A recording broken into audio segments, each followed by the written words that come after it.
इस video lecture के अंतर्गत आप लोग सीखने वाले हैं उपसमुच्चय, अंतराल और सार्वत्रिक समुच्चय। उपसमुच्चय यानी सबसेट, अंतराल, इंटरवल और सार्वत्रिक समुच्चय universal set.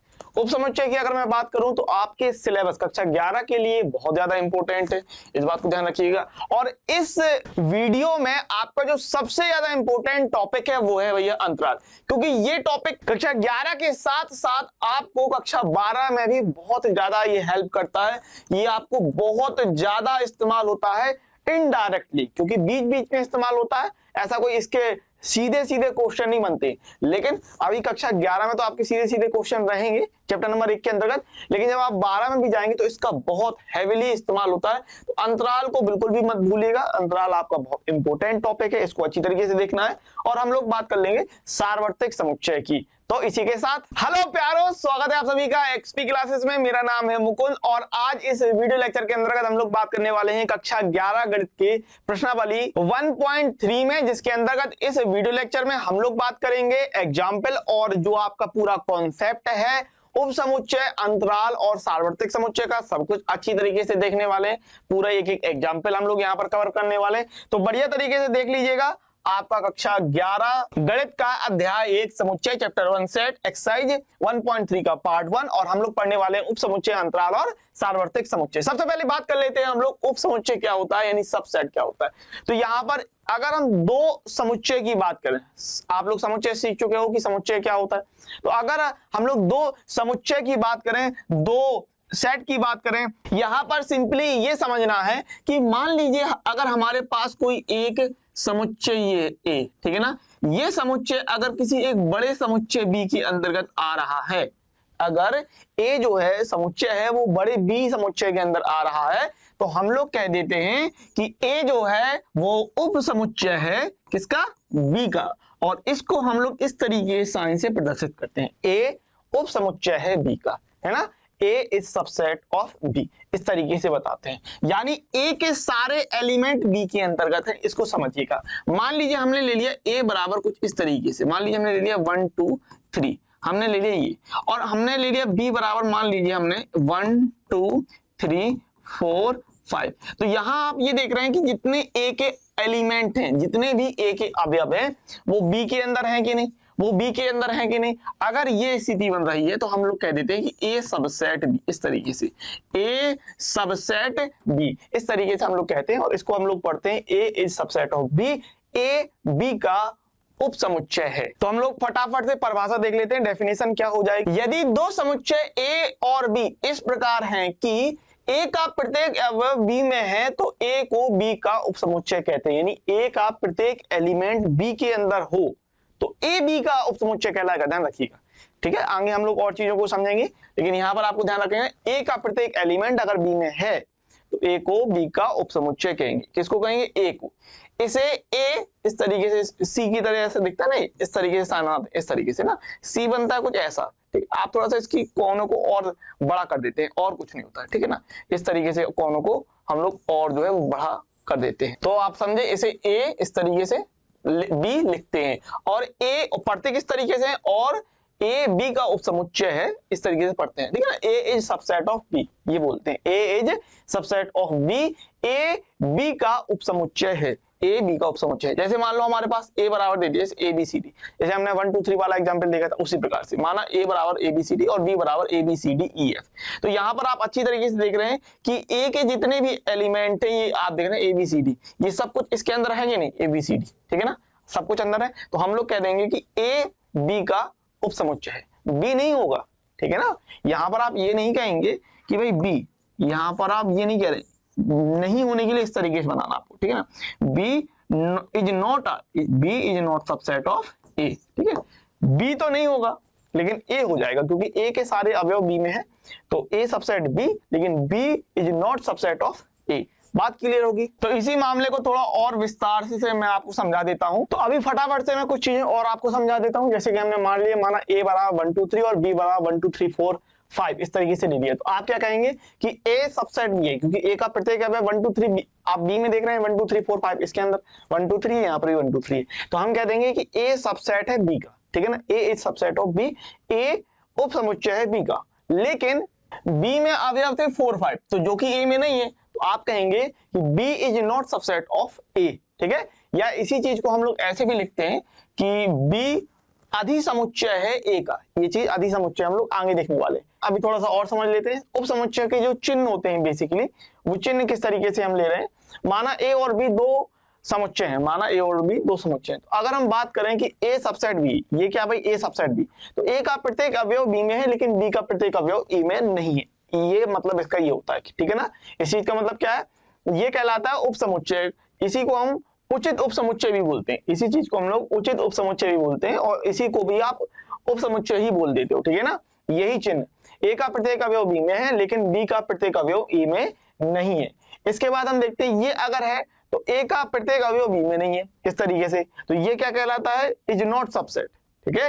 A is not subset of B कहलाता है। इसके बाद चिन्ह आता है ये वाला, जहां पर ये इस तरीके का अगर चिन्ह लगा है बराबर का, ठीक है ना, तो ये सी लिखा है, यहाँ पर इसके नीचे एक छोटी सी लाइन अगर हम लोग खींच देते हैं बराबर का, तो इसका मतलब ये है कि ए सबसेट है बी का। इसके साथ साथ ए और बी बराबर हो भी सकते हैं और नहीं भी हो सकते हैं, दोनों मामले होते हैं। ए का प्रत्येक अवयव बी में है और ए तथा बी बराबर हो भी सकते हैं और नहीं भी हो सकते हैं, दोनों चीजें यहाँ पर लागू होती हैं, ठीक है ना। और अगर इस तरीके से हम लोग कहते हैं कि बी और आपने सी को उल्टा कर दिया तो बी ए का अधिसमुच्चय यानी कि सुपरसेट होता है। तो ये कुछ चीजें हैं जो आप लोग समझ सकते हैं।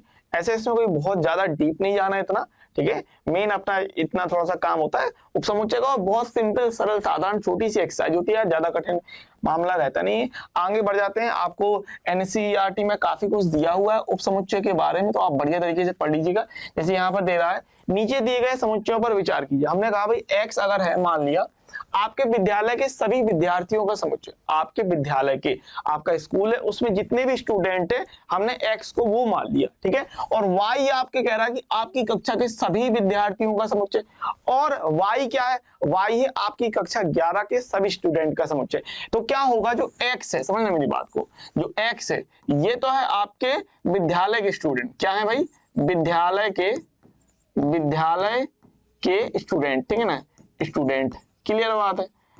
अब उसमें जो y होगा भैया, उसमें जो y होगा वो होगा 11th के स्टूडेंट। तो 11th के जो स्टूडेंट हैं वो आपके स्कूल के अंदर आएंगे ना, वो स्कूल के अंदर आएंगे, तो फिर आप क्या कहेंगे कि y सबसेट है x का, इस तरीके से y सबसेट है x का, इस तरीके से, ठीक है। हम देखते हैं कि y का प्रत्येक अवयव x का भी एक अवयव है, हम कहते हैं कि y x का उपसमुच्चय है, y x का उपसमुच्चय है, ठीक है ना, x का एक उपसमुच्चय है और इसको हम लोग इस तरीके से प्रदर्शित करते हैं। और यहाँ पर ये जो आपका प्रतीक बना ना, ये पूरी तरीके से गलत बना है, ठीक है ना। x सबसेट आएगा, क्या आएगा, ये वाला चीज आएगी। यहाँ पर ये जो चीज बनी है ये बिल्कुल गलत बनी, इसको आप बिल्कुल काट दीजिए। द्वारा प्रकट करते हैं, प्रतीक का मतलब होता है एक उपसमुच्चय है अथवा अंतर्वृष्ट है या उसके अंदर है, ठीक है, इस तरीके से। तो परिभाषा मैंने आपको बता दी कि यदि समुच्चय ए का प्रत्येक अवयव समुच्चय बी का भी एक अवयव है तो ए बी उपसमुच्चय कहलाता है, जो है ए बी का उपसमुच्चय कहलाता है, ए बी का उपसमुच्चय कहलाता है, ठीक है ना। इस तरीके से दिया हुआ बहुत कुछ है, तो आप पढ़ लीजिएगा। यहाँ पर बहुत कुछ इतना डीपली नहीं जाने की जरूरत है, लेकिन मैं आपको बता दूं। जैसे मान लीजिए यहाँ पर आपको कुछ चीजें दे रखी हैं कि उदाहरण है कुछ, अगर हम बात करें तो परिभाषा से निष्कर्ष निकलता है कि यहाँ पर हम उदाहरण भी देख लेते हैं और एक चीज और भी समझ लेते हैं कि जो आपका रिक्त समुच्चय होता है, रिक्त समुच्चय यानी कि फाई, ठीक है, रिक्त समुच्चय यानी कि फाई। तो फाई के बारे में क्या है कि प्रत्येक समुच्चय स्वयं का उपसमुच्चय होता है, ठीक है, प्रत्येक समुच्चय स्वयं का उपसमुच्चय होगा। डेफिनेटली बात है कि मान लो अगर हमारे पास ए दिया है, हमारे पास ए में है 1 2 3 और स्वयं की मैं बात करूं तो स्वयं कितना हो जाएगा, स्वयं तो 1 2 3 ही रहेगा। तो हम कह देंगे ए उपसमुच्चय है ए का। कोई भी समुच्चय स्वयं का उपसमुच्चय होता है, सिंपल सी बात है ना, इसमें ऐसी कोई बड़ी बात नहीं कि कोई भी समुच्चय स्वयं का उपसमुच्चय होता है, ठीक है, ये लिखा है यहाँ पर। प्रत्येक समुच्चय स्वयं का उपसमुच्चय है, अर्थात ए सबसेट ए, यहाँ पर बात हो रही। क्योंकि रिक्त समुच्चय फाई में कोई अवयव नहीं होता है, अतः हम इस बात से सहमत है कि फाई प्रत्येक समुच्चय का उपसमुच्चय है, ठीक है ना। अब हम ये कुछ एग्जाम्पल यहाँ पर दिए, उन पर भी हम लोग विचार करने के लिए कह रहा। तो यहाँ पर आपने ये ध्यान रखा कि प्रत्येक समुच्चय स्वयं का उपसमुच्चय होता है, प्रत्येक समुच्चय स्वयं का उपसमुच्चय होता है, और जो रिक्त समुच्चय होता है वो प्रत्येक का उप समुच्चय होता है, ठीक है ना, व्यक्ति समुच्चय प्रत्येक का उप समुच्चय होता है। अच्छा, ये पहला उदाहरण अगर हम बात करें तो परमेय संख्याओं का समुच्चय Q वास्तविक संख्याओं के समुच्चय R का उप समुच्चय। देखो परमेय संख्या क्या होती है, जिन्हें हम P बटे Q के रूप में लिख सकते हैं, तो ये संख्याएं वास्तविक संख्याओं के अंदर आ जाएंगी सिंपली। तो हम लोग कह सकते हैं कि Q उप समुच्चय है R का, Q उप समुच्चय है R का, ठीक है। यदि A संख्या 56 के सभी भाजकों का समुच्चय है, तो 56 के सभी भाजक जो होंगे वो कौन कौन से होंगे, 1 2 3 से नहीं जाएगा, 4 से जाएगा, 5 से नहीं जाएगा, 6 से नहीं जाएगा, 7 से चला जाएगा, 8 से चला जाएगा, 14 से चला जाएगा, और फिर 28 से डिवाइड होगा और 56 से डिवाइड होगा, ठीक है ना। तो 56 के जो भाजक हैं वो 1 2 4 7 8 14 28 56 हो जाएंगे, ठीक है ना, यही कह रहा। यदि A संख्या 56 के सभी भाजकों का समुच्चय है और B संख्या 56 के सभी अभाज्य भाजकों का समुच्चय, B क्या, ये तो हो गया हमारे पास A, ठीक है। अगर मैं बात करता हूं B की, तो 56 के अभाज्य क्या होंगे, अभाज्य आपको पता अच्छी तरीके से सिर्फ 2 होगा, 2 होगा 7 होगा, बस है ना, 2 होगा और 7 होगा, इसके अलावा कोई नहीं होगा। तो इसके जो अभाज्य भाजक होंगे वो होंगे 2 और 7, कितने होंगे, 2 और 7 होंगे, बस 2 और 7 होंगे, ठीक है भाई। तो यहां पर कह रहा है कि सभी 56 के सभी भाजक का समुच्चय और B संख्या 56 के सभी अभाज्य भाजकों का समुच्चय है, तो B A का उप समुच्चय है ना, B A का उप समुच्चय हो जाएगा, डेफिनेटली हो जाएगा। B में कितने हैं, 2 7 जो कि इसके अंदर हैंगे, है ना, तो जो B है वो A का उप समुच्चय हो जाएगा। तो हम इसे लिख पाएंगे कि B उप समुच्चय है A का, B उप समुच्चय A का। बहुत अच्छी तरीके से आप समझ गए। तीसरे की अगर मैं बात कर लेता हूं तो आपसे कह रहा है कि मान लीजिए A बराबर 135, A बराबर 135 और B आपको कह रहा है कि संख्या 6 से कम विषम संख्या, 6 से कम विषम प्राकृतिक संख्या कौन कौन होगी भाई, 6 से कम विषम प्राकृतिक संख्या 1 3 5 होगी, 6 से कम विषम प्राकृतिक संख्या 1 3 5 होगी। तो हम यहाँ पर कह सकते हैं कि A सबसेट B का है, बिल्कुल है, A के सारे अवयव B में है, और हम ये कह सकते हैं कि B सबसेट A का है, B के सारे अवयव A में है। अगर ऐसा हो जाए कि A के सारे अवयव B में है और B के सारे अवयव A में है, तो डेफिनेटली हम लोग कह पाएंगे कि A और B दो बराबर समुच्चय है, दोनों इक्वल यानी कि समान समुच्चय को बताएगा। अगर A सबसेट B हो जाए, B सबसेट A हो जाए, अगर ये कंडीशन होती है तो हम लोग कह देते हैं कि A बराबर B हो जाएगा। आगे अगर हम बात कर लें, मान लीजिए A बराबर AEIOU दे दिया, वॉवेल दे दिए, और B कह रहा है आपको ABCD, तो यहां आप देख रहे हैं कि A और B का उपसमुच्चय नहीं है और ना ही B A का उपसमुच्चय। देखो A के सारे अवयव B में नहीं है और B के सारे अवयव A में नहीं है, तो A B का उपसमुच्चय नहीं है और B A का उपसमुच्चय नहीं है। अब यहाँ पर आप दो चीजें और ध्यान रख सकते हैं, दो चीजें क्या भाई, एक तो हमारा होता है उचित, क्या भाई, उचित उपसमुच्चय। उचित उपसमुच्चय का मतलब क्या होता है कि इस तरीके से हो कि यदि A सबसेट B है, अगर A सबसेट B है और A B के बराबर नहीं हो रहा है, A B के बराबर नहीं हो रहा है, तो उसे हम लोग उचित उपसमुच्चय कह लेते हैं।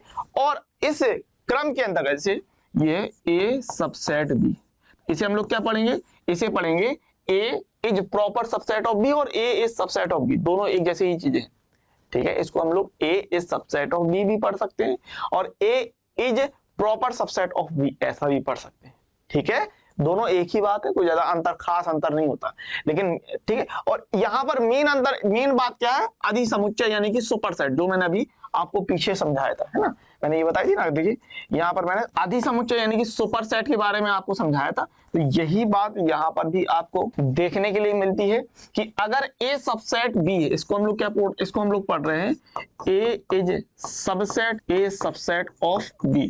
अच्छा, इस सबसेट को हम लोग प्रॉपर सबसेट भी बोल सकते हैं, कोई प्रॉब्लम नहीं है इस चीज में। इसको अगर हम लोग पढ़ देते हैं प्रॉपर सबसेट, तो अभी कोई खास ज्यादा दिक्कत नहीं आती, ठीक है ना।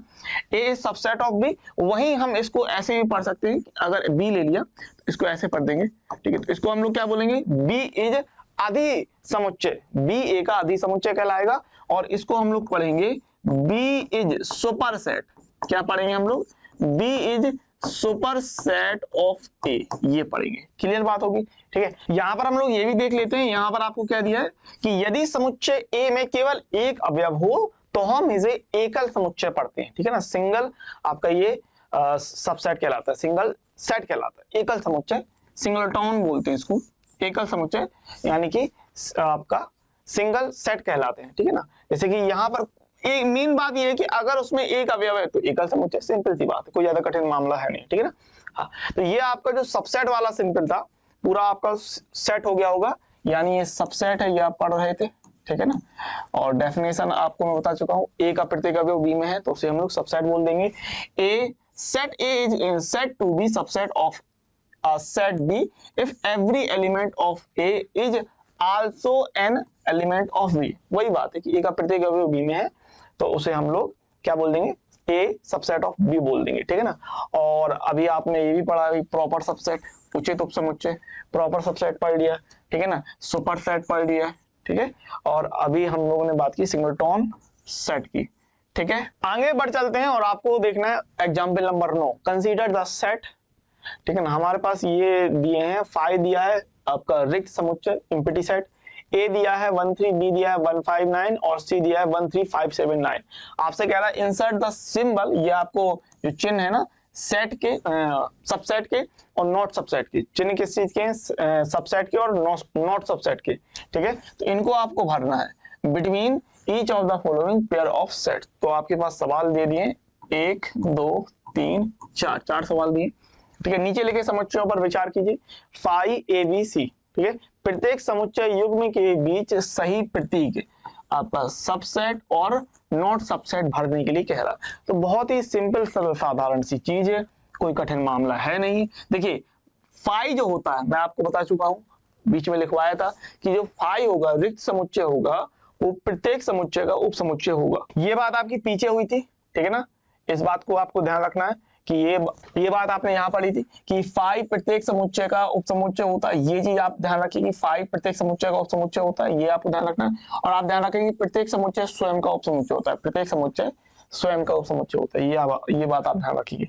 तो यहाँ पर आप डेफिनेटली भर पाएंगे, फाइव है तो सबसेट भरेंगे इस तरीके से, क्या आएगा, सबसेट आएगा। इसके बाद ए और बी के बीच में देखिए, ए में कितना है, ए में 13 और बी में देखो 159 है, तो ए में जो 3 है वो बी में नहीं है, ठीक है। तो नॉट सबसेट भरोगे, क्या भरोगे यहाँ पर, फिर नॉट सबसेट भरोगे इस तरीके से, ठीक है, नॉट सबसेट इस तरीके से भर दोगे, ठीक है। ए और सी के बारे में बात कर लो तो ए में 13 है और देखो सी में भी 13 है, तो यहाँ पर आप सबसेट भरोगे, क्या भरोगे, सबसेट भरोगे। और चौथे की बात करें बी और सी में, देखो बी में 159 और सी में है 159, देखो सी में है 1 5 और 9, तो ये सबसेट आएगा, ठीक है ना, सबसेट आ जाएगा। तो पहले में आपका सबसेट आया, दूसरे में नॉट सबसेट, तीसरे में सबसेट और चौथे में सबसेट। तो बहुत ही आसान चीज थी, यहाँ पर कोई ऐसी कोई कठिन मामला है नहीं, बहुत सिंपल था, ठीक है ना। पहला क्या है भाई कि आपको फाइव भरना है, रिक्त समुच्चय प्रत्येक समुच्चय का एक उप समुच्चय होता है, तो पहले में सबसेट आ जाएगा। ए में आप देख रहे थे कि 3 है लेकिन बी में 3 नहीं है तो नॉट सबसेट आएगा। ए और सी की अगर हम बात करें तो ए में 13 है तो सी में भी आपको 13 मिल गया था, तो ए सबसेट सी हो जाएगा, सबसेट भरा जाएगा। और चौथे में बात करें तो बी में जो था 159 है और सी में आप देख रहे हैं कि 1 मिल रहा है, 5 मिल रहा है और 9 मिल रहा है, तो बी सबसेट हो जाएगा सी का। बहुत ही साधारण सी चीज थी। एग्जाम्पल नंबर 10 पर बढ़ जाते हैं। आपसे कह रहा है लेट ए बराबर A E I O U and B बराबर A B C D is A a subset of B, no, Y कह रहा है, is B a subset of A, no, Y कह रहा है। तो बहुत ही आपको साधारण सी चीज कह रहा है। उदाहरण नंबर 10 में बात कर लेते हैं। मान लीजिए A बराबर A E I O you, B बराबर ए बी सी डी, क्या A B का उपसमुच्चय है, नहीं, क्यों, और क्या B का उपसमुच्चय है, नहीं, क्यों। तो आप कह देंगे कि A का प्रत्येक अवयव B में नहीं है, इसीलिए A का प्रत्येक अवयव B में नहीं है, इसलिए A बी का उपसमुच्चय नहीं है, और बी का प्रत्येक अवयव ए में नहीं है, इसीलिए बी ए का उपसमुच्चय नहीं है। सिंपल बात है। तो आप सिंपली बता देंगे क्या भाई कि चूंकि ए का प्रत्येक अवयव बी में नहीं है इसलिए ए नॉट सबसेट ऑफ बी, और आप बता रहे हैं बी का प्रत्येक अवयव ए में नहीं है इसलिए बी नॉट सबसेट ऑफ ए, ये हमारा आंसर हो जाएगा। बहुत ही सिंपल सरल साधारण सी चीज थी, कोई ज्यादा दिक्कत नहीं। उदाहरण नंबर 11 की बात कर लेते हैं। आपसे क्या कह रहा है उदाहरण नंबर 11 देखेंगे कि मान लीजिए ए बी सी 3 समुच्चय, भाई कह रहा है मानने के लिए, तो मान लेते हैं भाई ए बी सी 3 आपके सेट दिए, 3 समुच्चय दिए, तो इस बात को ध्यान रखना समुच्चय वाली बात होगी, ठीक है ना। यदि ए बिलोंग्स टू बी, अब यहाँ पर यह है कि ए समुच्चय भी है, ठीक है, समझना बहुत अच्छे से कि ए समुच्चय भी है और ए जो है बी के अंदर है, ए बी के अंदर है, यानी अवयव के रूप में है, तथा बी सबसेट सी, तो तो क्या यह सत्य है कि ए सबसेट सी? यदि नहीं तो एक उदाहरण दीजिए। Let A B C be 3 sets, है ना। If A belongs to B and B subset C, is it true that A subset C is not? Give an example. बहुत ही सिंपल सरल साधारण सा चीज है, बहुत ध्यानपूर्वक समझिएगा, आपको अच्छी तरीके से समझ में आएगा। पहली बात तो जो आपसे कह रहा है कि भाई ए बी सी 3 समुच्चय है, समुच्चय कह रहा है ना, तो आपने कहा माना। सबसे पहली बात तो आपको समुच्चय कह रहा है तो हमने कह दिया भाई माना ए बराबर हमारे पास एक है स्मॉल ए करके, इस तरीके से हमारे पास एक समुच्चय है, ठीक है ना। अब आपसे कह रहा है कि चूंकि ए बिलोंग्स टू बी, चूंकि ए बिलोंग्स टू बी, तो आप जो बी बनाएंगे, ध्यान रखिएगा, बी जो बनाएंगे इसके पूरे के इसमें जो होगा वो ए जो होगा वो पूरे के अंदर होगा बी, ठीक है ना। ए बी के अंदर होगा, ए बी के अंदर ही होगा, समझ लीजिए बात। ऐसा नहीं होगा कि ए का अवयव होगा, नहीं, ए का अवयव नहीं रखना है आपको, पूरा पूरा ए रख देना है, यहाँ पर पूरा पूरा ए आएगा। और ए बराबर किस चीज के है?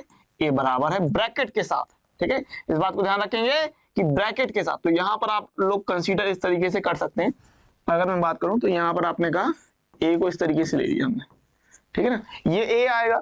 और कुछ और एलिमेंट लेना चाहो तो और एलिमेंट भी ले लेंगे, तो बी हमने ले लिया स्मॉल बी करके, ठीक है। तो अब ये इस तरीके से आपको समझना है, ठीक है ना। आपसे सवाल क्या कह रहा था? सवाल आपसे जो कह रहा था कि ए बिलोंग्स टू बी, ये बात क्लियर है भाई, ए बिलोंग्स टू बी कैसे होगा? यदि ए पूरा का पूरा जो है बी के अंदर आ जाए तो ए बिलोंग्स टू बी हो जाएगा, और हमने बी के लिए एक एलिमेंट एक्स्ट्रा ले लिया बी, ठीक है ना। अब आपसे क्या कह रहा था कि बी सबसेट सी, और आपसे क्या कह रहा भाई, और आपसे कह रहा कि बी सबसेट सी, तो हम लोग क्या बता देंगे, अगर आपको सी लेना है तो आप सी इस तरीके से ले लीजिए कि सबसेट होने पर बी के जितने अवयव होंगे, बी के जितने अवयव होंगे वो सी के अंदर होंगे, सी के अंदर होंगे, यानी ए भी आएगा और बी आएगा, और आप चाहो तो एक एक्स्ट्रा भी ले सकते हो, सी भी ले सकते हो, इस तरीके से हमने ले लिया, ठीक है। बात क्लियर है।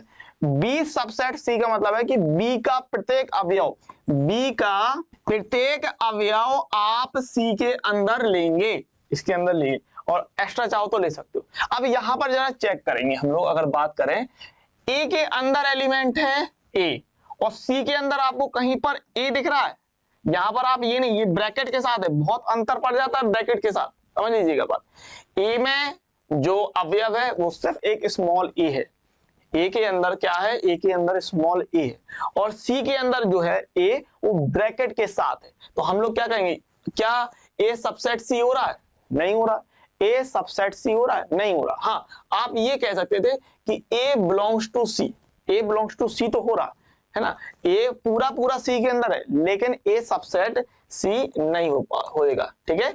ए सबसेट सी आप कह रहे हैं नहीं है, तो यहां पर आप सिंपली कह सकते हैं इसीलिए यहां पर कि चूंकि, यहां पर आप इस तरीके से दिखा दीजिए कि चूंकि ए बिलोंग्स टू कैपिटल ए, लेकिन ए बिलोंग्स टू कैपिटल ए, लेकिन ए नॉट बिलोंग्स टू सी, है ना। ए जो है वो ए के अंदर है, लेकिन स्मॉल ए सी के अंदर नहीं, वो किसके साथ है? ब्रैकेट के साथ है, बहुत अंतर है, ये ब्रैकेट के साथ है, इसलिए तो हम लोग कह देंगे इसीलिए ए इज नॉट सबसेट ऑफ सी, यही आपसे कह रहा था। यदि नहीं तो एक उदाहरण दीजिए, ये आपको बताना था, तो ये आपका सिंपल आंसर हो जाएगा, ठीक है। आई होप आप बात क्लियर समझ गए होंगे, नहीं तो रिपीट कर लेना। मेन बात क्या है यहाँ पर, ए के अंदर जो अवयव है वो इस तरीके से, और सी के अंदर जो आप अवयव दिखा रहे हैं वो ब्रैकेट के साथ दिखा रहे हैं। क्यों ब्रैकेट के साथ दिखाना है? क्योंकि बी के अंदर भी आपके पास जो एलिमेंट होगा वो कैसा होगा, वो ब्रैकेट के साथ होगा, वो ब्रैकेट के साथ होगा। तो पूरी बात आप एक बार अच्छी तरीके से देख लीजिएगा, सवाल सिंपल है, कोई कठिन चीज नहीं है, बन जाएगा, है ना, समझने वाला बात थी। इसको और दूसरे तरीके से समझाऊं तो मान लीजिए जो ए है, मान लीजिए हम लोग ये कहते हैं भाई ये थैला बना लिया हमने, ठीक है, ये बहुत बेकार थैला है, लेकिन मान लेते हैं ये एक थैला है। ये क्या है भाई, हमने कहा ये आपके पास एक प्यारा सा थैला है, ये जो है कैपिटल ए, क्या है, कैपिटल ए करके ये थैला है, और इसमें एक सब्जी है ए नाम की। क्या सब्जी है? आप किराना गए, जो मैंने किराने वाला बताया था, एक सब्जी है ए नाम की। फिर आपने कहा अगर हम सी की बात कर लेते हैं तो सी में एक ऐसा थैला है, ये सी एक ऐसा थैला है जिसके अंदर, थैले के अंदर एक थैला है ए करके, ये बी करके, और ये सी करके, ठीक है। तो ये आप देख रहे हैं कि ए में जो सब्जी है वो, ए में ए में कैसा मामला है, ए में एक ही थैला है और सी में क्या है, थैले के अंदर एक थैला हो गया, ठीक है, थैले के अंदर एक थैला, उसके अंदर एक थैला, ये मामला हो रहा बैठिए, ठीक है। समझ गए होंगे आप लोग कि बात किस तरीके से जा रही है, ठीक है। तो छोटी सी चीज थी, इस तरीके से आंसर हो जाएगा। आगे बढ़ जाते हैं और यहाँ पर आपको देखना है वास्तविक संख्याओं के समुच्चय के उप समुच्चय, ठीक है, subset of set of real number. बहुत ही सिंपल चीज है, ऐसा कोई बड़ा मामला नहीं है। जैसे कि प्राकृतिक संख्याएं होती हैं, तो प्राकृतिक संख्या क्या होती है, 1 2 3 4 5, है ना। अब ये प्राकृतिक संख्याएं होल नंबर के अंदर आएंगी, क्योंकि होल नंबर जो होते हैं, पूर्ण संख्याएं होते हैं, वो W से स्टार्ट होते हैं, 0 से स्टार्ट होती है, 0 1 2 3 4, ठीक है। प्राकृतिक संख्याएं, अगर मैं बात करूं, प्राकृतिक संख्याएं सबसेट होगा होल नंबर का, क्योंकि प्राकृतिक संख्याएं के अंदर कितना आता है, प्राकृतिक संख्या होती है 1 2 3 4 5, और होल नंबर जो होते हैं वो होते हैं हमारे पास 0 से स्टार्ट। तो सिंपल बात है कि प्राकृतिक संख्या का प्रत्येक अवयव पूर्ण संख्या के अंदर होगा, है ना। अब जैसे ये पूर्णांक का समुच्चय, तो प्राकृतिक संख्या पूर्णांक के अंदर आएगी, है ना, क्योंकि 1 2 3 4 5 आप देख रहे हैं यहाँ पर आएगा ही आएगा, है ना। इसी प्रकार परमेय संख्या की बात कर लें, तो परमेय संख्या के अंतर्गत देखिए, परमेय संख्या के अंतर्गत आपका प्राकृतिक संख्या भी आएगा अगर हम इसे क्यूब से ले रहे हैं, ठीक है ना, और होल नंबर भी आएगा अगर हम W से बात करें, और जो पूर्णांक होता है Z, ये भी परमेय संख्या के अंतर्गत आ जाएगा। तो ये सारा मामला आपको कक्षा 9 में अच्छी तरीके से सीखने के लिए मिलता है, ऐसे कोई बड़ी बात नहीं, क्योंकि प्राकृतिक संख्या हर एक एलिमेंट, जितने भी अवयव होंगे वो पूर्ण संख्या के अंदर, परमेय संख्या के अंतर्गत होंगे। जो पूर्ण संख्या होती है, जो 0 से स्टार्ट होती है, वो भी आपका परमेय संख्या के अंतर्गत आएगा। जो पूर्णांक होगा वो भी आपका परमेय संख्या के अंतर्गत आ जाता है, ठीक है ना। तो यहाँ पर आप इस तरीके से बता रहे हैं, जैसे यहाँ पर अगर आप गौर करें, यहाँ पर आप क्या बता रहे हैं, बहुत अच्छी तरीके से बता रहे हैं, जो प्राकृतिक संख्या है वो पूर्णांक के अंतर्गत है। प्राकृतिक संख्या सबसेट ऑफ पूर्णांक, ठीक है ना। पूर्णांक आपका परमेय के अंतर्गत भी आ जाएगा, परमेय जो होगी वो वास्तविक संख्या के अंतर्गत आ जाती है। और अगर हम अपरमेय संख्या को T से प्रदर्शित कर देते हैं, अपरमेय संख्या को T से प्रदर्शित कर देते हैं, तो अपरमेय संख्या भी आपकी वास्तविक संख्या के अंतर्गत आ जाएगी, ठीक है। परमेय संख्या वास्तविक संख्या के अंदर आएगी और अपरमेय संख्या भी वास्तविक संख्या के अंदर आएगी। और आपको पता है कि अपरमेय संख्या कौन कौन सी होती है, अपरमेय संख्या जो होती है वो पाई होती है, √2 होती है, √3 होती है, √5 होती है। तो ये क्या, ये प्राकृतिक संख्या नहीं है, है ना, ये प्राकृतिक संख्या नहीं है। तो आप कह रहे हैं कि n not subset of t, n not subset of t। तो ये बढ़िया सा आपको दिया था, जो कि वास्तविक संख्याओं के बारे में बात कर रहा था। आगे बढ़ जाते हैं हम लोग, subset of set of real number, जो कि यहाँ पर वो बात कर रहा है, इंग्लिश में है, ठीक है, कोई दिक्कत नहीं। आगे बढ़ते हैं, तो चलिए अभी हम लोग बात करने वाले हैं अंतराल की, जो कि आपका मोस्ट इंपोर्टेंट टॉपिक है आपके सिलेबस के नजरिए से भी और कक्षा 12 के लिए भी। क्यों? क्योंकि अंतराल अगर मैं बात करूं, इंटरवल की अगर मैं बात करूं, तो कक्षा 11 में चूंकि आपका सिलेबस है, तो यहाँ से सीधे सीधे क्वेश्चन आपके एग्जाम में पूछे जाते हैं, सीधे सीधे 1 नंबर में 2 नंबर में सीधे क्वेश्चन पूछे जाते हैं। लेकिन ये जो टॉपिक है वो कक्षा 12 के लिए बहुत इंपोर्टेंट हो जाता है, क्योंकि इनडायरेक्टली जो क्वेश्चंस होते हैं उनमें इसका जिक्र हमेशा बना रहता है। अंतराल इंटरवल का जो जिक्र होता है वो हमेशा बना रहता है। तो इस टॉपिक को आप अच्छी तरीके से समझिएगा, ये समझने वाला टॉपिक है और ध्यान रखने वाला टॉपिक है, ठीक है। क्वेश्चन इससे बहुत ज्यादा ना बने, लेकिन इसकी डीप जानकारी होना बहुत ज्यादा जरूरी है। चलिए तो हम लोग बात कर लेते हैं अंतराल यानी कि इंटरवल की। 3 तरीके के अंतराल आपको पढ़ने हैं, जिसमें आपका पहला अंतराल आ जाता है विवृत यानी कि खुला अंतराल, ओपन इंटरवल, ठीक है। अच्छा, ओपन इंटरवल की अगर मैं बात करता हूं, तो यहाँ पर जो चिन्ह आएगा वो स्मॉल ब्रैकेट में आएगा। इन सब पर हम लोग डिटेल में जाने वाले, पहले हम लोग अंतराल देखते हैं। 3 तरीके के अंतराल आपको पढ़ने हैं। विवृत यानी इसको हम लोग बोलते हैं खुला अंतराल, ओपन इंटरवल। इसके बाद आता है आपका समवृत यानी कि बंद अंतराल, क्लोज इंटरवल, ठीक है। आप ज्यादा अगर आपको ये विवृत और समवृत याद ना रहे तो आप इसको ऐसे भी रखिए याद, खुला अंतराल, ओपन इंटरवल और बंद अंतराल, क्लोज इंटरवल। क्योंकि आपकी कक्षा 11 में ये विवृत और समवृत जो शब्द है, विवृत और समवृत जो शब्द है वो इस्तेमाल होता है, तो इसको आप ध्यान रखिएगा, ठीक है। विवृत खुला अंतराल, ओपन इंटरवल, समवृत बंद अंतराल, क्लोज इंटरवल, और आपका आता है अर्ध विवृत अथवा अर्ध समवृत अंतराल, सेमी ओपन और सेमी क्लोज इंटरवल। तीनों के बारे में हम लोग फुल डिटेल जानकारी लेने वाले हैं, किस तरीके से तीनों का काम है, क्या क्या इनकी डेफिनेशन है और इनका जो पर्पज है वो क्या है। तो पहला आपका अंतराल आता है विवृत अथवा खुला अंतराल यानी ओपन इंटरवल। तो ओपन इंटरवल में होता क्या है, बेसिकली आपको ध्यान क्या रखना है कि अगर मान लीजिए संख्या रेखा की बात करें, संख्या रेखा आपने अच्छा 6, 7, 8 में भी थोड़ी बहुत पढ़ी है, 9 में भी आप थोड़ा बहुत पढ़ते हैं, अगर नहीं भी पढ़ी है तो 6, 7, 8 में तो आपको पढ़ाया जाता है संख्या रेखा। संख्या रेखा आपने इस तरीके से पढ़ी होगी ना, यहाँ पर आप 0 डालते हैं, आप +1 डालते हैं, फिर यहाँ पर आप +2, यहाँ पर आप +3, याद होगा आपको, थोड़ा बहुत तो याद होगा ना, -1, -2, -3, और फिर आपसे कहा जाता है इस तरीके से कुछ आप लोग जोड़ते घटाते थे, है ना, याद होगा थोड़ा बहुत। तो ये आपकी जो रेखा होती थी संख्या रेखा होती थी। जो ये अंतराल होते हैं ये आपके संख्या रेखा पर ही काम करते हैं। किस पर काम करते हैं? वास्तविक संख्या रेखा पर। किसके लिए बात करते हैं? वास्तविक संख्या रेखा, यानी कि आर की बात करते हैं। अब वास्तविक संख्या रेखा की अगर मैं बात करूं तो वास्तविक संख्या में सब कुछ आ जाता है, हर एक तरीके की संख्या वास्तविक संख्या के अंतर्गत आ जाती है। अच्छी बात है। खुला अंतराल और विवृत अंतराल की अगर मैं बात करता हूं ओपन इंटरवल की, तो यहाँ पर ये होता है कि बेसिकली अगर आपके 2 नंबर दिए हैं कुछ इस तरीके से, अगर 2 नंबर ए और बी मान लेते हैं, हमने माना ए और बी कुछ नंबर दिए, ठीक है, तो अगर हम इनको इस तरीके से ले लें कि ए बी और छोटे ब्रैकेट में, अगर हम छोटे ब्रैकेट में ले रहे हैं तो वो आपका ओपन इंटरवल कहलाएगा। क्या कहलाएगा? छोटे ब्रैकेट में ओपन इंटरवल कहलाएगा। और इसका मतलब ये होता है कि कोई संख्या x ऐसी होगी कि a less then x less then b, मतलब x जो होगी वो a और b के बीच में कहीं पर होगी। एग्जैक्ट मिडिल पॉइंट की बात नहीं कर रहा हूं मैं, एग्जैक्ट बीच वाले की बात नहीं कर रहा हूं, ए और बी में कहीं पर हो सकती है। जैसे कि अगर मैं मान लूं यहां पर आपने ले लिया -2, ये -2 है, ठीक है ना, और यहां पर अगर मैं बात कर लूं ये 3 ले लिया, तो इनके बीच में कहीं इनमें -1 भी है, 0 भी है, 1 भी है, 2 भी है, दशमलव की संख्याएं भी होंगी, तो जो x है वो कुछ भी हो सकता है, x जो है वो कुछ भी हो सकता है यहाँ पर -2 से 3 के बीच में, -2 से 3 के बीच में। अच्छा, बड़ी बात क्या होती है? बड़ी बात यहाँ पर ये होती है कि आपको -2 और 3 नहीं लेना पड़ता, -2 से जस्ट बड़ी और 3 से जस्ट छोटी की अगर मैं बात कर लेता हूँ, ये हो जाता है, ठीक है। जैसे कि मान लो हमने कहा a है -2 और b है +3, तो आप क्या करें, इनके बीच की संख्या लेंगे, -2 और +3 नहीं लेंगे, ठीक है। जैसे अगर हम बात करें +3 से जस्ट छोटी, तो आप कहेंगे सर +3 से जस्ट छोटी हम 2.99 भी ले सकते हैं, 2.99 भी ले सकते हैं वास्तविक रेखा की अगर मैं बात कर रहा हूँ, वास्तविक में, ठीक है ना, 2.99 भी ले सकते हैं, लेकिन 3 नहीं लेंगे। इसका मतलब क्या है भाई?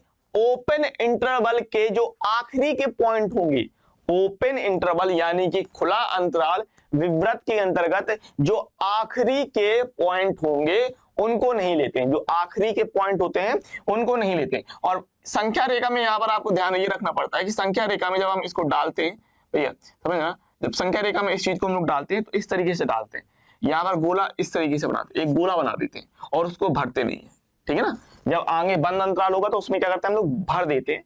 यहाँ पर खुला अंतराल में जब हम संख्या रेखा में डालेंगे, कुछ पॉइंट ये हैं, ध्यान रखिएगा, जब संख्या रेखा में इनको पॉइंटों को हम डालते हैं तो खुले अंतराल के लिए हम लोग इस तरीके से गोला बना देते हैं, इसको भरते नहीं। दूसरी बात, जो खुला अंतराल होगा उसको हम लोग छोटे ब्रैकेट से प्रदर्शित करते हैं इस तरीके से। तीसरी बात, जो भी अक्षर इनके बीच में होंगे उसका जो आखिरी के पॉइंट होंगे, जैसे -2 और 3 आखिरी के पॉइंट है, तो इनको नहीं लेना है। इनके बीच के जितनी भी संख्या ले सकते हो ले लोगे, लेकिन इनको नहीं लेना है, ठीक है। तो फटाफट से हम लोग परिभाषा देख लेते हैं। परिभाषा क्या रहेगी? ओपन इंटरवल यानी कि खुला अंतराल की, ठीक है। तो यदि a और b दो वास्तविक संख्याएं, हम दो वास्तविक संख्याओं की बात कर रहे हैं, a b belongs to r ले रहे हैं, ठीक है ना, a और b जो वास्तविक संख्याएं इस प्रकार हैं कि a लेस देन b, यदि a b से छोटा है तो वास्तविक संख्याओं के समुच्चय को हम लोग इस प्रकार से प्रदर्शित करते हैं कि x such that a less then x less then b, x such that a less then x less then b, और ये बराबर हम लोग ले लेते हैं किसके लिए? छोटे ब्रैकेट में a b को विवृत अथवा खुला अंतराल कहते हैं, ठीक है ना। तो इस तरीके से आपको ध्यान रखना है। तो हम लोग कह सकते हैं भाई, अतः मामला क्या रहेगा कि इस तरीके से हमने बता दिया, a b बराबर x such that a less then x less then b। हमको याद ये रखना है कि यहाँ पर जो ये छोटा ब्रैकेट है, ये छोटा ब्रैकेट हमको क्या बताता है? ये छोटा ब्रैकेट हमको बताता है कि a और b के बीच की संख्या है, a और b के बीच की संख्या है जिसमें हमको a और b नहीं लेना है, a और b के बीच की संख्या जिसमें हमको a और b नहीं लेना है, ठीक है ना। अगर हम बात करते हैं वास्तविक संख्या रेखा पर, तो वास्तविक संख्या रेखा पर इसको किस तरीके से बनाना है, ये आपके 11 के लिए इंपोर्टेंट है, ध्यान रखिएगा, और ये चीज तो 12 के लिए भी इंपोर्टेंट है, ये चीज तो 12 के लिए भी इंपोर्टेंट, ठीक है। हाँ, तो वास्तविक संख्या रेखा पर आपको किस तरीके से बनाना है, ये आपके लेफ्ट साइड में होगा -∞ तक और राइट साइड में हो जाएगा हमारा +∞ तक। ठीक है, ये माइनस इन्फिनिटी से प्लस इन्फिनिटी चल रहेगा। अब यहाँ पर हम कह रहे हैं यहाँ पर दो संख्या ए और बी, यहाँ पर हमने ले लिया ए, ठीक है, यहाँ पर हमने ले लिया ए और यहाँ पर हमने ले लिया बी, तो इनके बीच की संख्याएं लेनी है और आपको ये ध्यान रखना है कि यहाँ पर जो ए और बी रहेगा, समझिएगा बात मेरी, जो ए और बी रहेगा वहां पर आपको इस तरीके से गोला लेना है, इसको भरना नहीं है, ठीक है ना, और यहां से इस तरीके से अब मोटी लाइन बना के इस तरीके से प्रदर्शित कर देंगे, तो ये हो जाएगा हमारा क्या, वास्तविक संख्या रेखा पर। इस तरीके से अगर आप प्रदर्शित करते हैं तो ये हो जाएगा हमारा वास्तविक संख्या रेखा पर। और आपको ये चीज अच्छे से ध्यान रखनी है कि इनको आपको गोले को भरना नहीं, तो वास्तविक संख्या रेखा अगर प्रदर्शित करना है इस चीज को कि खुला अंतराल कैसा होगा, तो इस तरीके से प्रदर्शित कर देते हैं हम लोग, ठीक है। तो अभी हम लोग बात कर लेते हैं संवृत अथवा बंद अंतराल यानी कि क्लोज इंटरवल की। पहले हम लोग डेफिनेशन देख लेते हैं जो कि आपकी पीछे वाली की ही तरह है, विवृत जो आपने पढ़ा था, यानी कि आपने जो बंद खुला अंतराल पढ़ा था उसी की तरह परिभाषा हो जाती, थोड़ा सा अंतर हो जाता है और कुछ नहीं होता, ठीक है ना। जहां पर स्मॉल ब्रैकेट होता है वहां बड़ा ब्रैकेट ले लेते हैं। तो एक बार हम लोग परिभाषा देख लेते हैं, फिर हम लोग इस पर डिटेल में चर्चा कर लेंगे। तो यदि ए और बी दो वास्तविक संख्याओं की बात कर रहे हैं, ए और बी, तो हम कह रहे हैं A B belongs to R. इस प्रकार है कि ए लेस देन बी, तो वास्तविक संख्याओं के समुच्चय ये आपका बन जाता है। अब यहाँ पर आप ये अंतर देख रहे हैं कि a less than equal to x less than equal to b, यानी बराबर का भी चिन्ह आ गया। तो ये बराबर का चिन्ह बताता है कि अब आपको a और b को भी साथ में लेना है, ठीक है ना। जो आपका खुला अंतराल था, विवृत अंतराल था, वहां पर ये बराबर का निशान नहीं था, ठीक है, तो वहां पर आप a और b को साथ नहीं ले रहे थे। अब यहाँ पर बराबर का निशान है तो a और b को भी साथ में लेना है। तो a less than equal to x less than equal to b, यानी आप इसमें बड़े ब्रैकेट के साथ कहते हैं ए बी को संवृत अथवा बंद अंतराल कहते हैं, ठीक है, कहते हैं। और इस प्रकार से आप बता रहे हैं, जो आप अगर बड़ा ब्रैकेट लेंगे, बस ध्यान ये रखना है कि बड़े ब्रैकेट का मतलब ये हो गया कि ए और बी को भी लेना है, ए और बी को भी लेना है। अगर छोटा ब्रैकेट होगा वहां पर ए और बी नहीं लेंगे। तो ये आप देख रहे हैं कि बराबर में x such that a less than equal to x less than equal to b, ठीक है ना। और अगर इसको हम वास्तविक संख्या रेखा पर प्रदर्शित करने की बात करें तो वास्तविक संख्या रेखा पर इस तरीके से आप बता देंगे कि ये हो जाएगा हमारे पास माइनस इन्फिनिटी, ये यहाँ पर हो जाएगा हमारे पास प्लस इन्फिनिटी। इनके बीच में आपको दो संख्याएं लेनी है, तो याद रखिएगा अगर बड़ा ब्रैकेट है तो आप इस चीज को भर देंगे, ठीक है, इस तरीके से गोले को भर देते हैं। और यहाँ पर आप बता देंगे ये ए हो जाएगा, ये बी हो जाएगा, और इनके बीच की लाइन को भी इस तरीके से हम भर देते हैं, ए और बी के बीच की लाइन को भी इस तरीके से हम भर के थोड़ा सा डार्क करके थोड़ा सा मोटा करके बता। तो ये वास्तविक संख्या रेखा पर अगर आपको डालना होगा तो इस तरीके से बता देते हैं। तो ये आपको बात क्लियर है, बंद अंतराल और खुला अंतराल क्या होगा। एक बार और हम लोग समझ लेते हैं जो मैंने आपको बात बताई। यहाँ पर देखो, जो खुला अंतराल होगा उसको हम लोग स्मॉल ब्रैकेट में लेते हैं, उसको किस में लेंगे, स्मॉल ब्रैकेट में लेंगे, और इसको हम लोग लिखेंगे इस तरीके से a less then x less then b। बात क्लियर है। ये हो जाता है हमारा ओपन इंटरवल। ये क्या हो गया, ये हो गया हमारा ओपन इंटरवल, ठीक है ना, ओपन इंटरवल, ठीक है, क्लियर बात। ये हो गया ओपन इंटरवल की बात कर ली। अच्छा, यहाँ पर वास्तविक संख्या रेखा अगर आपको डालनी है तो वास्तविक संख्या रेखा इस तरीके से बताते हैं कि a और b है ना, तो आपने कहा ये a हो गया हमारे पास पॉइंट, ये b हो गया, इनके बीच के आपको पॉइंट लेने हैं, ये a है, ये b है। इसके और आगे जाएंगे तो यहाँ पर ये होगा प्लस इन्फिनिटी, और लेफ्ट में जाएंगे तो ये होगा हमारे पास माइनस इन्फिनिटी। इस तरीके से प्रदर्शित करते हैं, ठीक है। यहाँ पर हमको क्या याद रखना है कि भैया a और b स्मॉल ब्रैकेट में रहना है ओपन इंटरवल के अंतर्गत, और उसके अंतर्गत a और b को नहीं लेना है। किसको नहीं लेना है, a और b को नहीं लेना, बस ये बात आपको ध्यान रखनी है। वहीं अगर मैं बात कर लेता हूं क्लोज इंटरवल की, किसकी, क्लोज इंटरवल की, तो क्लोज इंटरवल के अंतर्गत क्या आएगा भाई, क्लोज इंटरवल के अंतर्गत आप बड़े ब्रैकेट का यूज करेंगे। किसका यूज करेंगे, आप बड़े ब्रैकेट का यूज करेंगे, बड़े ब्रैकेट का यूज करेंगे, और वहां पर आप इस तरीके से लेंगे a less than equal to x less than equal to b। इस तरीके से बता रहे हैं, एकदम परफेक्ट बात है, ठीक है ना। यहाँ पर आपको छोटे अगर ब्रैकेट दिया है, स्मॉल ब्रैकेट दिया है, तो वहां पर आप बराबर का निशान नहीं लेते हैं, और उसके अंतर्गत a और b नहीं लेते, a और b के बीच की संख्या लेते हैं। अगर हम क्लोज इंटरवल यानी बड़े ब्रैकेट की बात कर लेते हैं तो हम बराबर का निशान भी लेते हैं। इसको क्या पढ़ेंगे, a less than equal to x less than equal to b, इस तरीके से पढ़ लेते हैं। और अगर इसको वास्तविक संख्या रेखा पर अगर आपको डालना है तो इस तरीके से डालेंगे, ये आप इसको बंद कर देंगे, यहाँ पर ये ओपन रहता है, खुला, ठीक है ना, भरा नहीं रहता, और इसको क्या करेंगे हम लोग इस तरीके से भर देंगे। तो ये हो जाएंगे a और b। इसके राइट में और जाओगे तो प्लस इन्फिनिटी तक जाएगा मामला, और लेफ्ट में जाओगे तो माइनस इन्फिनिटी तक जाएगा मामला, ठीक है ना। तो ये वास्तविक संख्या रेखा की हो गई। अब यहीं पर बात आती है आपकी सेमी क्लोज और सेमी आपका ओपन। सेमी क्लोज और सेमी ओपन के अंतर्गत आप लोग समझ रहे होंगे बात, एक जगह बराबर का निशान होगा, एक जगह नहीं होगा, ठीक है ना।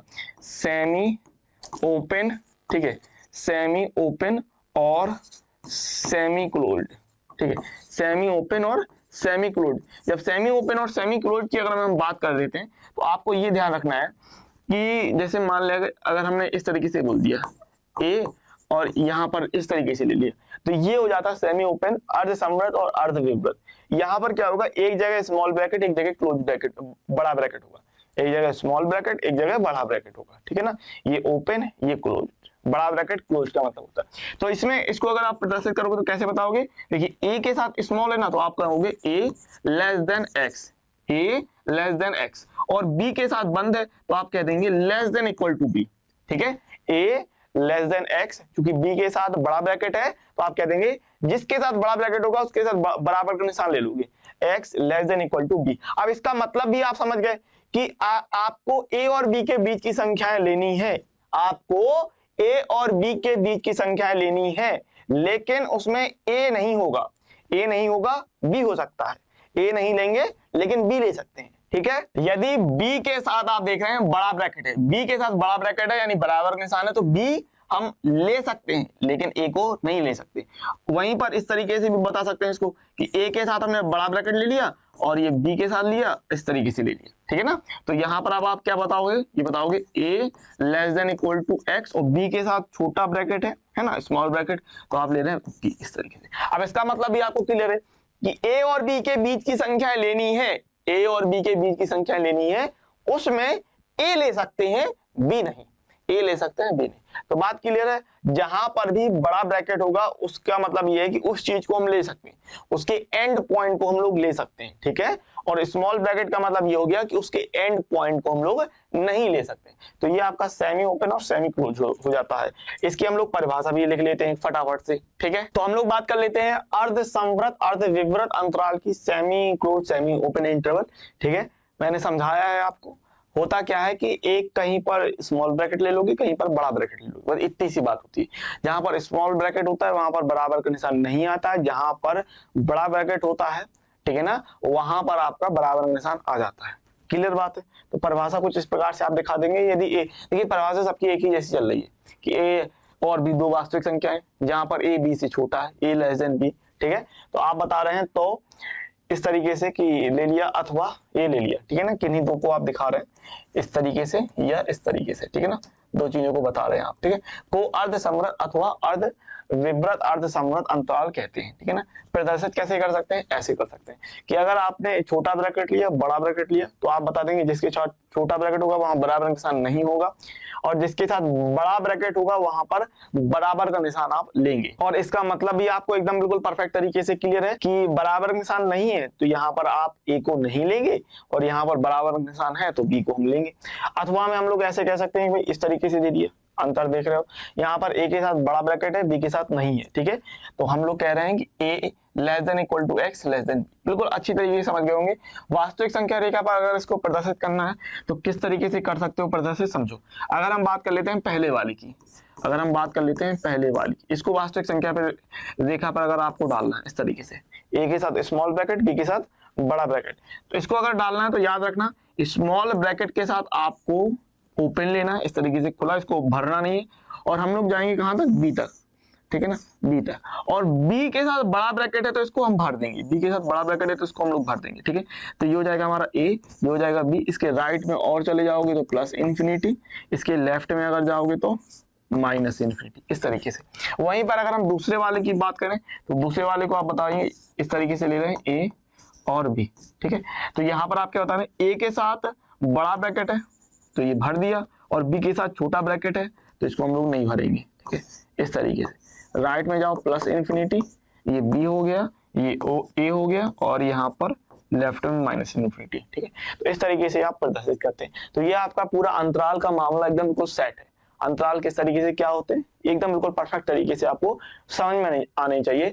और अब हम लोग इन पे आधारित क्वेश्चन भी देख लेंगे तो आपको ऑल क्लियर हो जाएगा। अब यहाँ पर आप ये पॉइंट भी ध्यान रखेंगे कि अंतराल, अगर 4 तरीके के अंतराल आपने देखे, ए बी, ये आपका ओपन इंटरवल स्मॉल ब्रैकेट के साथ, फिर ये क्लोज इंटरवल बड़े ब्रैकेट के साथ, ठीक है ना, और फिर ये सेमी ओपन सेमी क्लोज वाले सिस्टम हो जाते हैं, किसी के साथ छोटा होगा किसी के साथ बड़ा होगा, ठीक है ना। हाँ, मैं से प्रत्येक अंतराल की अगर आपको लंबाई निकालनी है, बेसिकली अंतराल की लंबाई हम लोग निकालते हैं b-a करके। किस तरीके से निकालते हैं, b-a करके, ठीक है।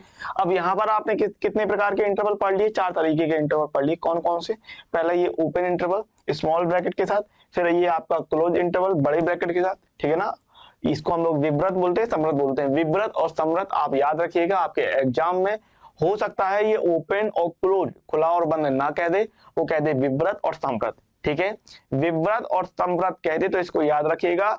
विवृत आपका ओपन होता है, विवृत ओपन होता है, और समृत आपका क्लोज होता है, ठीक है ना। इस बात को याद रखना, विवृत और समृत, ठीक है। हाँ, तो ये विवृत हो गया, ये समृत हो गया। इसके बाद आपका सेमी ओपन और सेमी क्लोज, जहां पर एक किसी एक के साथ जो होगा वो छोटा ब्रैकेट होगा, किसी एक के साथ बड़ा ब्रैकेट होगा। तो ये 4 तरीके की चीजें आपने यहाँ पर सीखी, समझी, जानी, पहचानी, ठीक है।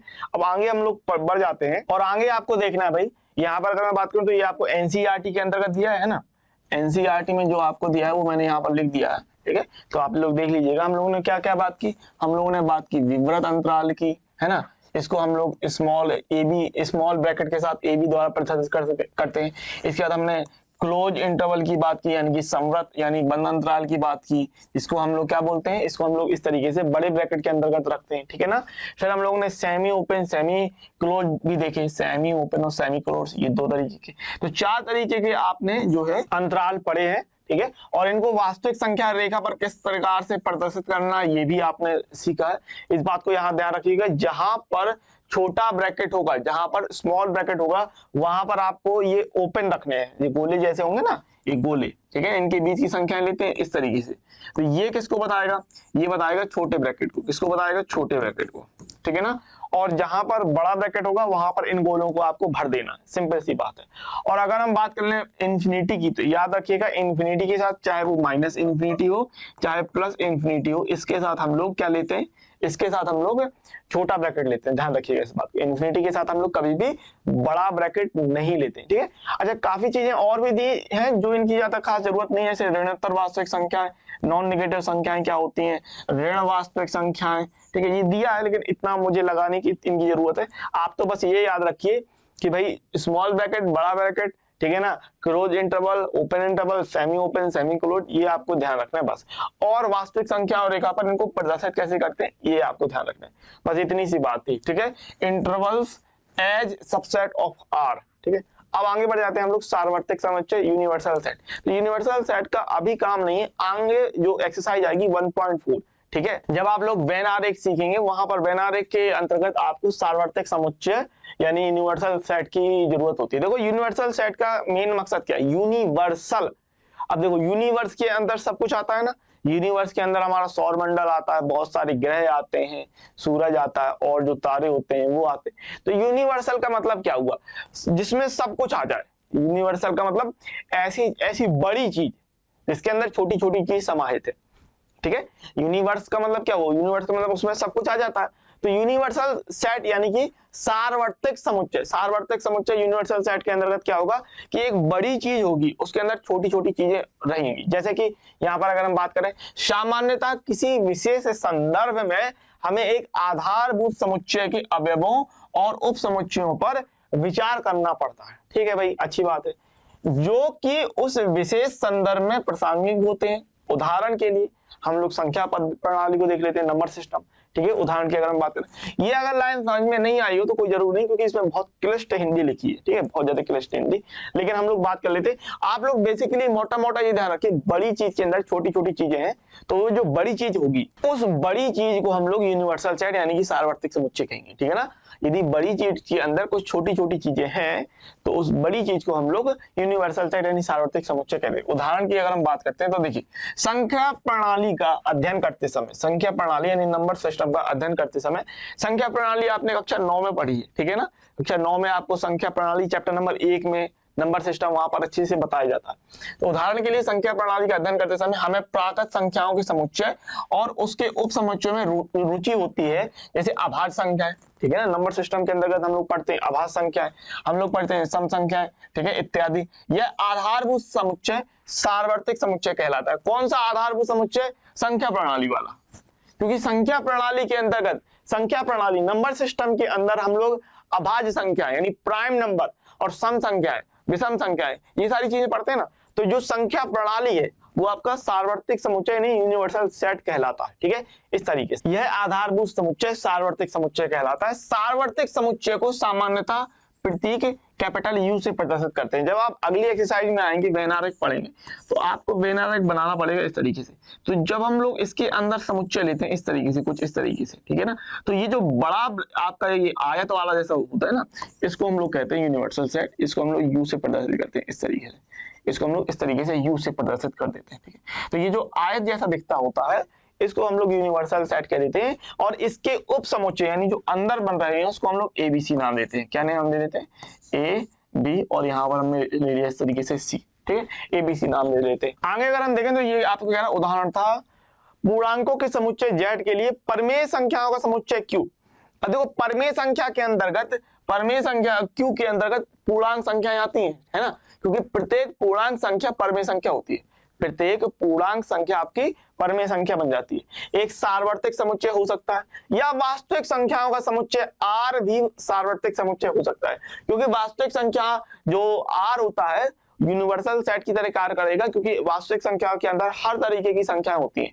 आपकी परमेय संख्या, अपरमेय संख्या, पूर्णांक, सम, विषम, अभाज्य, भाज्य, प्राकृतिक, पूर्ण, हर तरीके की संख्या आपकी वास्तविक संख्या के अंतर्गत आ जाएगी। एक अन्य उदाहरण में मानव जनसंख्या अध्ययन करने के लिए विश्व के समस्त मानव का समुच्चय सार्वत्रिक समुच्चय होगा, ठीक है। तो ये आपका सार्वत्रिक समुच्चय यूनिवर्सल सेट की बात थी, इसमें कोई दिक्कत वाली बात नहीं है। यहीं पर मैंने आपको यूनिवर्सल सेट फिर से बता दिया है, जो कि कुछ इस तरीके से ये आपको इंग्लिश में कह रहा है कि usually in the particular context we have to deal with the elements and subsets of a basic set which is relevant to the particular context. For example, while studying the system of numbers, we are interested in the set of natural number, प्राकृतिक संख्या, and its subset such as the set of all prime number, the set of all even number and so forth, ठीक है।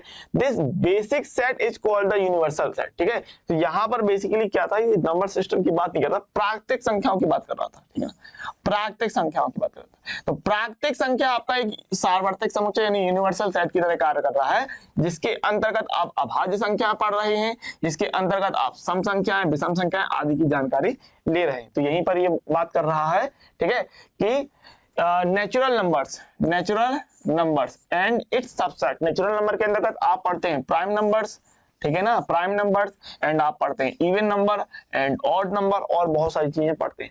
This basic set is called the universal set, ठीक है। कौन सा basic set? आपका natural number वाला, ठीक है ना। The universal set is usually denoted by you and all its subset by the letter A, B, C, etc, ठीक है। For example, for the set of all integers, the universal set can be the set of rational number, ठीक है। यानी कि जो पूर्णांक संख्या integers, पूर्णांक संख्याओं का जो सेट होगा वो रेशनल नंबर के अंतर्गत आ जाएगा, और रेशनल नंबर को हम लोग यूनिवर्सल सेट बोल देंगे, ठीक है ना। इसी का for that matter the set R of real numbers, ठीक है, वास्तविक संख्याओं को हम लोग यूनिवर्सल सेट बोल सकते हैं। For another example in human population studies the universal set consist of all the people in the world. तो कुछ ये आपका यूनिवर्सल सेट था। यूनिवर्सल सेट बेसिकली आपको अगली एक्सरसाइज में पढ़ना, कोई दिक्कत नहीं। तो इस वीडियो लेक्चर के अंतर्गत आप लोगों ने पढ़ा है उप समुच्चय, अंतराल और सार्वत्रिक समुच्चय, जिसके अंतर्गत उप समुच्चय, अंतराल आपका बहुत ज्यादा इंपोर्टेंट है। अंतराल तो आपके कक्षा 12 के लिए भी बहुत ज्यादा महत्वपूर्ण हो जाता है, इसको आपको अच्छी तरीके से ध्यान रखना है, ठीक है।